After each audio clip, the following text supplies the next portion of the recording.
So I'm Kevin Mitchell. I'm currently chair of Mind Kingston, and I've been a trustee here for roughly 5 years. And I'm Tanudirdja, and I am a treasurer for Mind Kingston, and I've been a trustee before treasurer about 4 years' time. So I started with Mind Kingston 8 years ago. It was a very small charity at the time. Increased the number of projects that we're delivering, doing more therapeutic work. And in the last few years with the pandemic, we've really expanded our work across Kingston and into southwest London as well. Yeah, so I've obviously not been here as long, but I feel like it's been such an exciting time to be a part of Mind Kingston. And I feel like the 50th celebration has been a great opportunity to reflect on where we've come, but also where we're going as an organisation.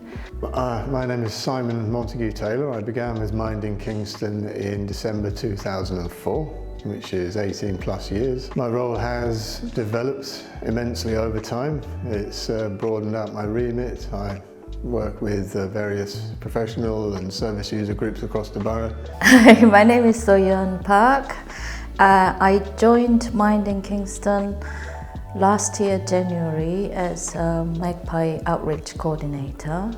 This project is for the Korean community's mental health and well-being in Kingston Borough especially. You know, New Malden is the biggest outside of Korea, the biggest community outside of Korea. So that's really good. Yeah, and it's been really eye-opening to see the success of being able to ask the Korean community to engage with us and to help design a response to what the data says, which is that people from the Korean community are not accessing mental health services from the NHS and others to the same degree as the general population. Yeah. And it's been an amazing response by the Korean community to come and start to work collaboratively to find some solutions to that. So it's been really good. What inspires me to work for Mind Kingston is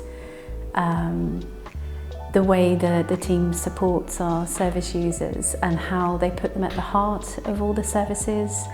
The team really goes out of their way to make sure that people get the support that they need and that they're listened to, and that if they cannot help them, they will not stop until they find someone who can. And I think you can see that in all of the different services that we deliver. So whether it's just a piece of advice or whether it's a long-term intervention. And I think that's one of the strengths that we have at Mind Kingston. Yeah, I think what inspires me to work at Mind Kingston is really like when it boils down to it, I just think those, people who have lived experience of mental health struggles or conditions or, however that experience feels to them. I really do feel they're some of the kind of bravest, strongest people in our society, but society doesn't always see them that way. So it really feels powerful to work with people who do see them that way and who are really passionate about making sure that everyone we come into contact with is listened to, respected, valued, and that we don't just look at the problems, we also look at people's strengths and our strengths as a community and our strengths as a team. And I think that is just kind of at the beating heart of Mind Kingston every day, and it is inspiring to see the journey of the people that we work with, and just to kind of, it's a privilege to walk alongside people for part of that journey. Yeah, and I think things like the Empowering Minds Forum are a really good way of getting that input from service users, because obviously without them we wouldn't exist. So I think that continued engagement is really important and something I think is important for the next 50 years. Simon, what was the biggest change you can remember in the last 18 years in Mind Kingston? 18 years ago, when I started, there was about 4 or 5 staff and staff out in the community running the cafes. We've developed and incorporated so many more services over this time. We had floating support, we had the drop-in cafes, we had the newsletter, etc., etc. But we have never really had the service you provide now, Soyeon, which is to engage local mental health service users from the Korean community. That was something that was a point of interest and endeavour pretty much from when I started Soyeon, and it has been an ongoing process since. But now Mind Kingston has formalised their support for the Korean community. I think we're probably breaking ground. I'm personally thankful to Mind Kingston that Korean community should have set up this project for our own, but Mind Kingston had this one for us to begin with.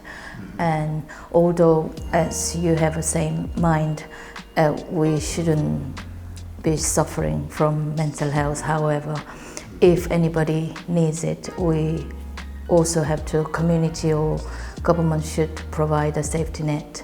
So this is what the project is about. So if you had to summarise in 3 words or 3 phrases, what does 50 years of Mind Kingston mean to you?